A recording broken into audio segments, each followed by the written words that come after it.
রাস্তা ফুটপাতে হকার এনক্রোচমেন্টের পুরো ফুটপাতটাই যদি দখল হয়ে যায়, অ্যাক্সিডেন্ট বাড়ে, লোক চলতে পারে না, আর যে যার মতো ইচ্ছে মতো প্লাস্টিক জমা করে রেখে দিচ্ছে এবং হকারের জায়গাটাতে গোডাউন বানিয়ে দিচ্ছে। এটা তো হকার ভাই বোনেরা যারা আছেন, হকার কমিটির যারা আছেন, তাদের দেখা উচিত। আমি আমার ব্যবসাটা করব, আমার স্টল। আমরা হকারদের জীবন এবং জীবিকা সুরক্ষিত রেখে যাতে সাধারণ মানুষ তাদের হয়রানি কমানো যায় অনেক স্টেপ নিয়েছি আগেই। এই সংক্রান্ত আইনও করা হয়েছে। West Bengal urban street vendors protection of livelihood and regulation of street vending rules 2018। এই আইনে হকার নিয়ন্ত্রণের জন্য রাজ্যের 128টি টাউন ভেন্ডিং কমিটি করা হয়েছে। জেলার লোকেরা, মিউনিসিপ্যালিটির লোকেরা শুনতে পাচ্ছেন আশা করি, ডিএম, এসপি, আইসি সহ সকলে। হকারদের নাম রেজিস্ট্রেশন থেকে শুরু করে হকিং জোন, নন হকিং জোন এবং রেস্ট্রিক্টেড জোন ঠিক করা হয়েছে।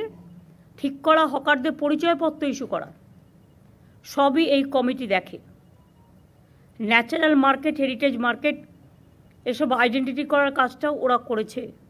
1045টি ন্যাচারাল মার্কেট এবং 4787টি হেরিটেজ মার্কেট অলরেডি আইডেন্টিফাই হয়েছে।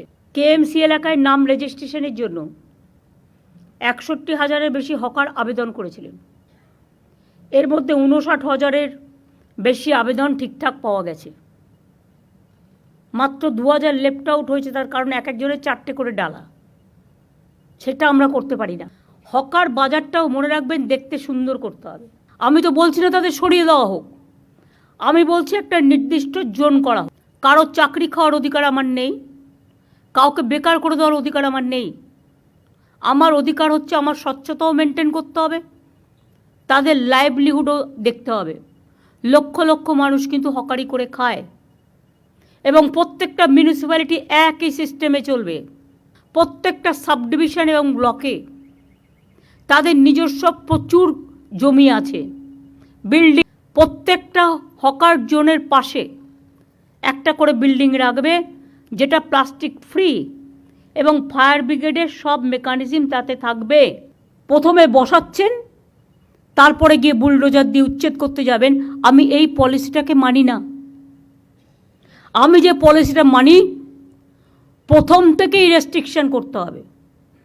যে কাউন্সিলরের এলাকায় এটা চলবে সেই কাউন্সিলর অ্যারেস্ট হবে। ইরিগেশনের ক্যানেলের ওপরে নয়, তাতে কিন্তু জলটা ক্লিয়ার হচ্ছে না। তাদের দরকার হলে শিফট করতে হবে বুঝিয়ে বাজিয়ে, মারপিট করে নয়, বুলডোজার দিয়ে নয়। তাদের কাছে গিয়ে বোঝাতে হবে, দেখুন দাদা, এটা করলে ফ্লাড হয়ে যাবে, বন্যা হয়ে যাবে, আপনি একটা অল্টারনেটিভ জায়গা তাকে দেখে দিন না। তাহলে একটা হলো হকিং জোনে একটা বিল্ডিং ফর গোডাউন পারপাস, সেটাও সিকিউরিটি নিয়ে, সেফটি, সিকিউরিটি, ফায়ার। অনেক গরিব মানুষ সবজি বিক্রি করতে আসে, কিন্তু তারা সকালে আসে, বিকেলে চলে যায়। তাদের একটা যখন বাজারগুলো তৈরি হবে, তাদের জন্য একটা জোন রেখে দিন না। তাতে তাকে ফুটপাতে বসতে হয় না। আবর্জনা ফেলা রাস্তায় চলবে না, ইটস এ ক্রাইম, ফাইন করতে হবে। আর আবর্জনা যত আছে, আমি বলছি সেন্ট্রাল লেভেল থেকে, not from local level. Tender করা যাবে না, টেন্ডারে টাকা খেয়ে নিচ্ছে, আসল কাজের কাজ কিছু হচ্ছে না। এমন সিস্টেম করতে হবে, সেন্ট্রালি করতে হবে। যে করবে একা সারা বাংলা জুড়ে করবে। এবং মা ক্যান্টিনটার দরকার হলে হকিং জোনে একটা করে হোক। ওরা গরিব লোক, 5 টাকায় যদি ডিম, ডাল, তরকারি দিয়ে একটা ভাত পায়, তাহলে তারা অন্য জায়গায় খেতে যাবে না। আর এটার সুবিধে হচ্ছে, একটা সময় যায়, 1টা থেকে 3টে বিক্রি করে চলে যায়, রাস্তা নোংরা করবে। আর একটা জোন হবে প্রত্যেকটা ডিস্ট্রিক্টে, একটা করে ছোট জোন সেলফ হেল্প গ্রুপের জন্য। তাদেরও কিছু স্টল দিয়ে দিন, তারা জিনিসগুলো তৈরি করে বিক্রি করতে পারে না। যে লোকগুলোকে ইতিমধ্যেই পুলিশ সরিয়ে দিয়েছে, তাদের কি ঠিকানা, কোথায় আছে, কোথায় বাড়ি, সেটা দেখে নাও। একটা সার্ভে করে, পুলিশই করতে পারে এটা, লোকাল পুলিশ যারা করেছে।